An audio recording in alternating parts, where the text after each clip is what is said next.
अगर आपने किसी से सच्ची मोहब्बत की है ना, तो हमारा चैनल जरूर सब्सक्राइब कीजिएगा। हुआ करता था प्रेम नगर, खातीपुरा, चांद बिहारी नगर। लेकिन अगर वहां पे देखा जाए तो आज वहां से राजपूत पलायन कर करके अपने बजरंग द्वार तक आ चुके हैं और बजरंग द्वार से भी पलायन करके हाथों जा रहे हैं। तो इन सबको मजबूर कौन कर रहा है? हम लोग कर रहे हैं।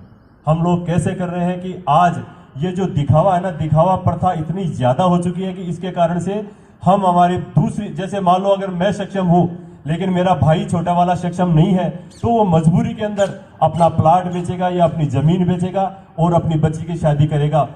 20 नहीं तो 19 करने की, 18 करने की सोचेगा। तो ये समाज को मजबूर कोई और नहीं कर रहा, हम लोग कर रहे हैं। आज हम पिछले 7-8 महीने से काम कर रहे हैं, लेकिन हमने देखा है कि यहाँ पर कहने की बात नहीं, लेकिन आप समाज के सभी बंधु बैठे हैं, बड़ा ही अफसोस होता है ये देखकर कि 35-35, 38-38 साल के बच्चे और बच्चियां अभी तक भी कंवारे बैठे हैं, उनकी शादियां नहीं हो पा रही हैं। तो ये कारण क्या है? उस समय जब मैं आपको बताऊं 22-25 साल की उम्र शादियां की होती है, उस समय तो हो सकता है कि माता पिता के भी कुछ ख्वाब रहते होंगे कि नहीं मेरे बच्चे को या मेरी बेटी को ऐसा ऐसा वर मिलना चाहिए या ऐसी वधू मिलनी चाहिए। लेकिन जो जो समय निकलता जाता है, समय निकलने के बाद अगर आपका बच्चा या बच्ची 30 साल क्रॉस कर गया, उसके बाद में ये बहुत मुश्किल हो जाता है। आज आप अंदर जाके देख सकते हैं, हमारे पास में आज तक करीब 5000 बायोडेटाज आ चुके हैं। 5000 बायोडेटा के अंदर आप देखेंगे कि 37 साल, 35 साल, 38 साल, तो वो 38 साल के बच्चे और या बच्ची थोड़ी रह गए अब।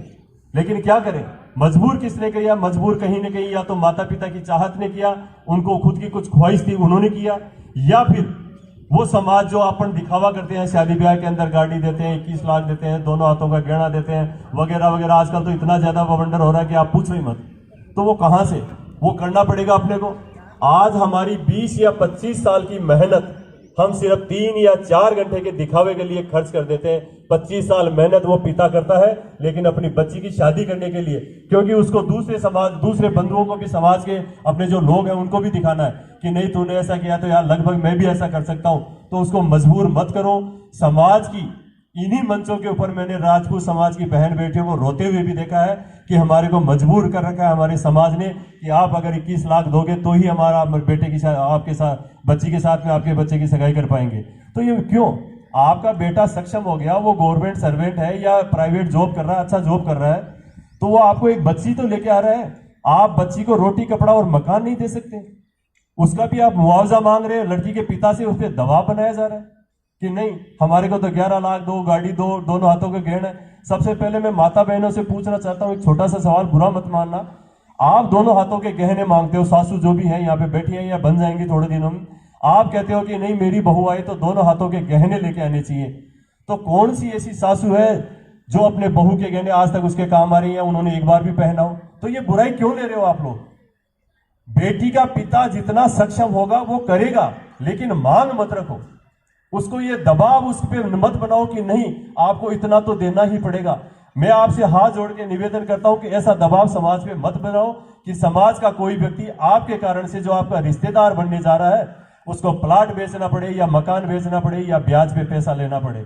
तो ऐसा दिखावा भी किस काम का? आपको अगर पैसा ही खर्च करना है तो आप उसकी एजुकेशन पे खर्च कर दो।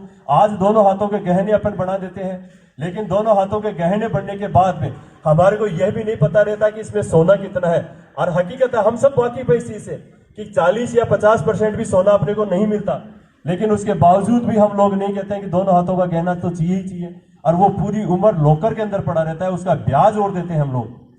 अगर आप देना ही चाहते हैं तो बच्ची या बच्चे के नाम से एफडी बना के दे दो। 10 साल बाद या 15 साल बाद में, जैसे आपने 10 लाख की अगर बच्ची के नाम एफडी दे दी, तो वही बच्ची आपके परिवार को फाइनेंस करने लग जाएगी, आपकी इस घर की हालत, आर्थिक स्थिति मजबूत हो जाएगी। लेकिन अगर 10 लाख का गहना आपने बना लिया, 10 साल बाद में आप उसको बेचेंगे, उसी सोनी के पास में जाएंगे तो आपको 7 या 8 लाख रुपए भी वो नहीं देगा, उसमें से भी काट पीट के देगा। तो समाज को मजबूर मत करो। दूसरी तरफ कई बार देखने को मिलता है हाथी दांत का चूड़ा।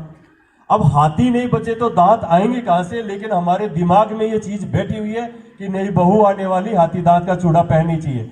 अगर कोई पुलिस विभाग के यहाँ पे अधिकारी या जो पुलिस में काम करते हैं उनसे पूछो, 3500 से 5000 का ये एक प्लास्टिक का वो दिया जाता है चूड़ा, लेकिन इसको हमने हाथी दांत बना रखा है, हाथी दांत मान रखा है इसके ऊपर।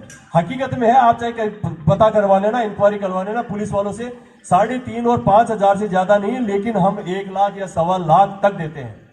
दूसरा, हमारे, फिर मैं कहूंगा, आपसे माफी मांगना चाहूंगा माताओं बहनों से, हम पुरुष हैं, हमारी ड्रेस 2 या 3 साल में 2-2, 3-3 साल तक चल जाती है, लेकिन आपके हर 3 महीने में कपड़े चेंज करते हैं।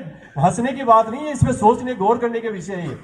हर 3 महीने बाद में नया कपड़ा कहां से आ जाता है? हर 3 महीने बाद में हमारे दिमाग में फितूर बैठा दिया जाता है कि नहीं, अब की बार तो 22 वो अगोर आपने वो लेने पेड़ी, देखो इसका मायने कितनी चमक है। अब आप कोई भी घर में चले जाओ, हर घर का मायने, हर आपने माता बहना गए, आपने हमारे घर वाली कोई के देख लो जाए, 150 बेस अलमारी में धरे ही गई, और फिर 3 महीने बाद में पुराना होता जाए। तो आप क्यों बर्बाद कर रहे हैं चीजें ने? वो पीछे आप अपना परिवार पर खर्च करो, पढ़ाई पर खर्च करो, भाई बच्चा के करो, खेल कूद में करो, समाज के अगर कोई गरीब अपने परिवार को 2% भी के लगाओ तो वो याद रखे। तो ये सारी चीजें दहेज के अलावा भी अपना कमाने कुप्रथा काफी है।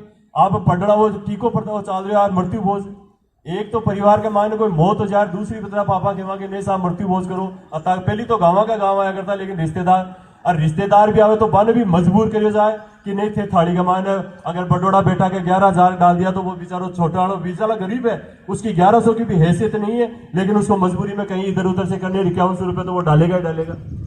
तो मैं मेहरोली गांव से बिलोंग करता हूं, दिलीप सिंह मेहरोली मेरा नाम है।